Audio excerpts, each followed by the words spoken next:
Abonnez-vous et cliquez aussi sur la petite cloche de notification pour ne rien rater de nos prochaines vidéos. N'oubliez pas de partager aussi la vidéo et de la liker. Afrique N24. Vous ne verrez jamais les Russes venir imposer une politique à un pays africain. Nous revenons sur l'entretien accordé par l'expert ivoirien Awadon Melo, notamment les relations entre la Russie et les pays africains. Le mardi 13 décembre, le sommet États-Unis-Afrique s'est ouvert à Washington. À cette occasion, l'expert ivoirien Awadon Melo, le consultant du patronat russe sur les dossiers africains et représentant pour l'Afrique de l'Ouest et l'Afrique centrale des BRIC, l'alliance entre la Russie, la Chine, l'Inde, le Brésil et l'Afrique du Sud, est revenu sur les relations entre l'Afrique, la Russie et l'Occident. Compte tenu de la popularité croissante de la Russie dans les pays africains et de la détérioration des relations avec la France, l'expert a évoqué la différence d'approche de ces deux pays. D'après Awadon Melo, en ce qui concerne la France, les derniers liens coloniaux doivent sauter, notamment à la question monétaire, militaire, et à la question de l'économie des matières premières. De l'autre côté, la Russie, selon l'expert, n'imposera jamais une politique aux pays africains. Il ajoute que la Russie ne fait pas autre chose que celle d'aider les forces progressistes qui luttent contre les derniers boulons de la colonisation. L'expert Awadon Melo estime également que la présence militaire de la Russie en Afrique n'est pas aussi nombreuse que celle de la France ou des États-Unis. Selon lui, il y a plusieurs groupes militaires américains et français dans les pays africains. Par conséquent, si le Mali ou la République centrafricaine veulent travailler avec la Russie, ils ont parfaitement le droit de le faire. S'exprimant sur les allégations d'exactions imputées aux militaires russes, l'expert ivoirien dénonce l'Occident qui cherche à instrumentaliser la question des droits de l'homme, parce qu'on voit le silence que les Occidentaux observent quand eux-mêmes sont responsables de ces exactions. On voit comment ils montent en épingle. À l'occasion de l'ouverture du sommet États-Unis-Afrique mardi, le consultant du patronat russe sur les dossiers africains a déclaré que les États-Unis se sont réveillés brusquement pour proposer ce sommet, car la position de l'Afrique a beaucoup gêné les Américains et les Occidentaux. Après tout, c'est désormais à l'Afrique de choisir le meilleur pour son continent. Awadon Melo a également noté qu'après le sommet Russie-Afrique, qui s'est tenu à Sotchi en 2019, un deuxième sommet est prévu en Russie, dont la date sera annoncée prochainement. L'expert ivoirien Melo conclut que les besoins de l'Afrique sont énormes et que c'est à nous de choisir le meilleur de chaque offre parce que l'Afrique n'a pas à choisir un camp ou un autre. Écoutons l'intégralité de l'interview. Awadon Melo, bonjour. Bonjour. Comment expliquez-vous le rôle grandissant de la Russie en Afrique depuis 5 ans ? Il faut dire que l'histoire de la Russie avec l'Afrique a commencé par la lutte anticolonialiste. Et donc, ce CV-là pèse lourd dans les relations entre l'opinion publique africaine et puis la Russie. Et aujourd'hui, nous sommes à un carrefour où les peuples africains sont en train de lutter pour faire sauter les derniers liens qui unissent encore les anciennes puissances coloniales et puis l'Afrique. Et il est bien évident que son influence ne peut que grandir au vu du CV de la Russie en Afrique, qui a commencé par se positionner du bon côté de l'histoire des peuples africains dans les années 45-60, lorsque les pays africains luttaient contre la colonisation. En Centrafrique et au Mali, la Russie est vue comme une alternative à la France. Quelle est, de votre point de vue, la différence d'approche entre les Français et les Russes ? La France a un lien historique qui a commencé par la colonisation et qui se poursuit aujourd'hui par ce qu'on appelle la France-Afrique. La France a signé des accords de coopération qui font qu'elle a des avantages préférentiels. D'abord, l'accès au marché africain et puis aussi l'accès aux matières premières. Et donc, ces avantages-là font que la France a beaucoup plus une tradition de coopération de type colonial et néocolonial, ce qui fait qu'aujourd'hui, quand vous prenez les pays africains, surtout de l'Afrique francophone, vous voyez que ces pays-là peinent à sortir de leur sous-développement justement à cause de ces liens coloniaux-là. Et donc, l'approche doit changer du côté de la France. Je pense qu'il est bon de prendre conscience que les derniers liens coloniaux qui existent encore entre la France et les pays francophones doivent sauter. Je pense notamment à la question monétaire, à la question militaire et puis aussi à la question de l'économie des matières premières. Pour moi, ces trois dimensions-là doivent être revues de long en large. De l'autre côté, vous avez la Russie qui se positionne. La Russie est beaucoup plus en attente des propositions venant des pays africains que l'inverse, parce que vous ne verrez jamais les Russes venir imposer une politique à un pays africain. Ça, c'est pas possible. Mais n'y a-t-il pas des entreprises minières russes qui s'intéressent à certaines matières premières africaines comme la bauxite de Guinée-Conakry ? Ben, vous savez, l'accord entre la Guinée et la Russie était un accord d'abord militaire. Mais comment financer cet accord militaire-là? Ben, ça a été par le biais de la bauxite. Et donc, c'est, je dirais, comment financer ces accords-là qui amènent la Russie à s'intéresser à certains produits miniers. Donc, elle opère dans le secteur minier pour financer ces accords de coopération avec ces différents pays-là. Mais elle n'est pas un acteur majeur. Vous prenez en Guinée, l'acteur majeur dans le secteur de la bauxite, c'est les Américains, c'est les Chinois. La Russie a une part très minime. Mais cet accord militaire entre Moscou et Conakry, il date de quand? Bon, ça, c'est depuis le début de l'indépendance. Hein. Depuis les années Sékou Touré, oui. Oui, c'est depuis les années Sékou Touré. C'est à cette époque-là que cette politique a été mise en place. Sékou Touré n'avait pas les moyens de financer cet accord militaire-là. Donc, c'est par le biais de la bauxite que cet accord-là a été financé. Et vous dites qu'à la différence de la France, la Russie n'a pas d'influence militaire en Afrique, mais n'y a-t-il pas le groupe Wagner en Centrafrique et au Mali? Le groupe Wagner, c'est ce qu'on appelle dans le jargon moderne. Vous savez, depuis que les pays occidentaux ont commencé à réduire leur budget, ils ont sollicité les services des sociétés militaires privées, ou je dirais des Bob Denard modernisés. Il y a plusieurs groupes comme ça en Afrique, que ce soit des groupes américains, que ce soit des groupes français, à travers des anciens gendarmes comme Robert Montoya ou Paul Barry. On constate que de plus en plus, les sociétés militaires privées gagnent du terrain en Afrique. Et donc, si le Mali estime que ça peut leur apporter, bien, c'est leur droit. Que la Centrafrique estime que ça peut leur apporter, c'est un droit. Mais il est aujourd'hui temps que les pays africains, sur le plan de la défense et de la sécurité, s'assument pleinement. C'est-à-dire qu'il ne faut pas que des sociétés militaires privées comme le groupe Wagner prennent la place des armées nationales. S'ils sont là, ils doivent aider les forces de défense et de sécurité à augmenter en puissance et en force pour assumer leur défense et leur sécurité. Est-ce à dire qu'une société militaire privée comme le groupe Wagner, ce ne sont pas de simples instructeurs, comme disent officiellement les autorités maliennes? C'est des instructeurs, puisqu'ils sont là pour former et aussi pour transformer les forces de défense et de sécurité. Mais ce sont des combattants.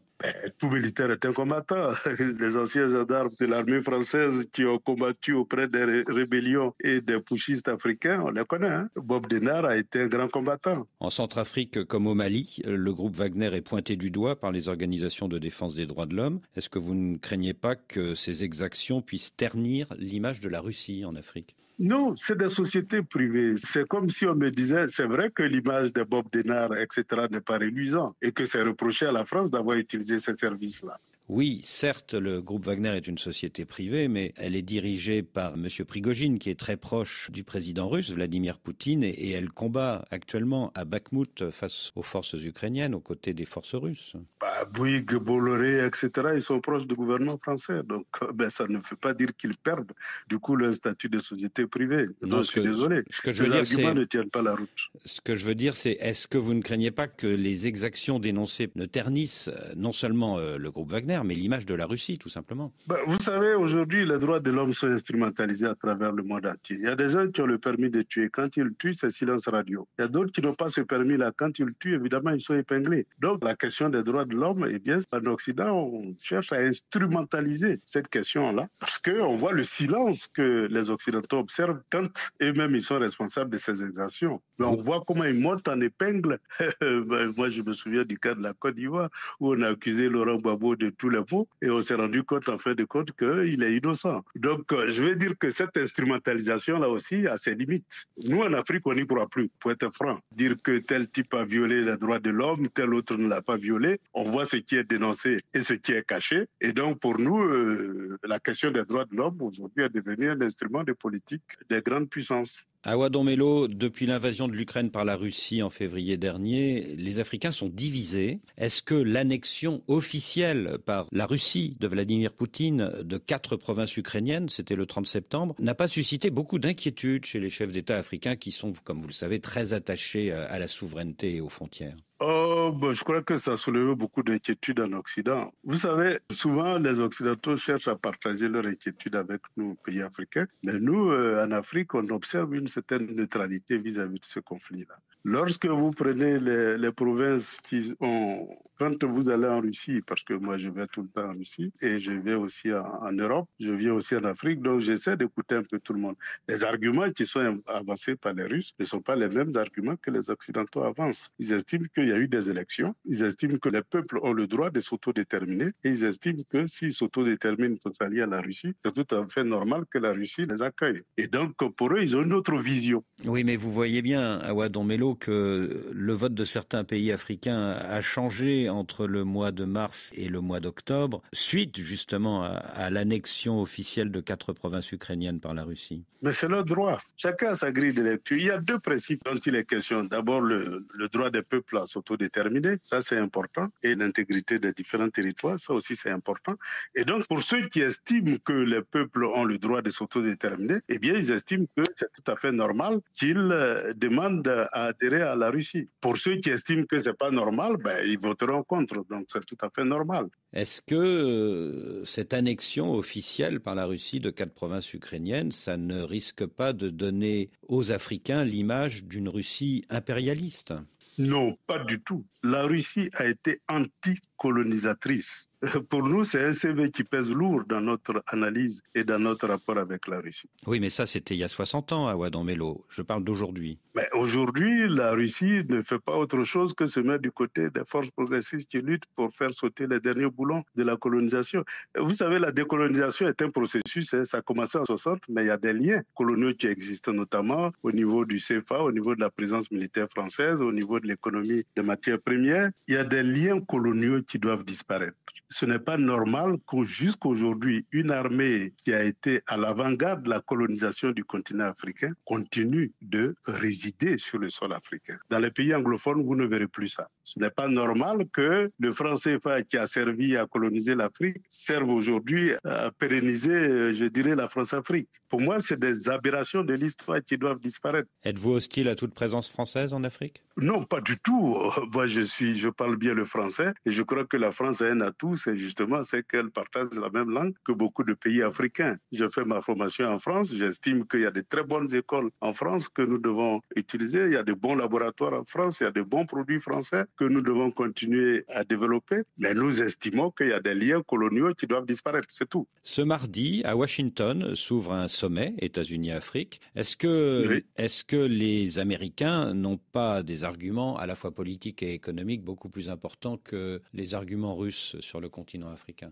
Ce qui est sûr, c'est que pour nous, c'est une situation qui, justement, favorise le continent africain. Voyez-vous, les États-Unis se réveillent brusquement pour proposer un sommet et pour faire encore des propositions. Eh bien, c'est bon à prendre. Et donc, nous avons une panoplie de propositions. Et je pense que c'est à l'Afrique de choisir le meilleur pour son continent. Et quand vous dites que les Américains se réveillent brusquement, voulez-vous dire que c'est à cause de la crise internationale provoquée par l'invasion de l'Ukraine par la Russie ? On constate qu'il y a coïncidence et on constate que la position de l'Afrique a beaucoup gêné les Américains et les Occidentaux. Et je constate qu'on convoque les Africains justement pendant cette période de crise-là ukrainienne. Et donc, on va voir ce qui va sortir de là-bas. Alors, il y a eu un sommet Russie-Afrique, c'était à Sochi en 2019. Oui, Est-ce qu'il y aura un nouveau sommet Russie-Afrique en 2023 ? Tout est bon à prendre. C'est à nous de prendre le meilleur de chaque offre. Parce que l'Afrique n'a pas à choisir un camp ou un autre, alors que les besoins de l'Afrique sont tellement énormes que même aucun bloc ne peut satisfaire ces besoins-là. On a besoin que tous les blocs se mobilisent autour du continent africain. Et donc, pour nous, tout est bon à prendre. Donc, il y aura un sommet Russie-Afrique en 2023 ? Eh bien oui. Et ce sera quand, dans l'année 2023 ? Je n'ai pas la date précise, mais on le saura bientôt. Et ce sera en Russie, hein ? Ce sera probablement en Russie. D'ici la fin de l'année 2023.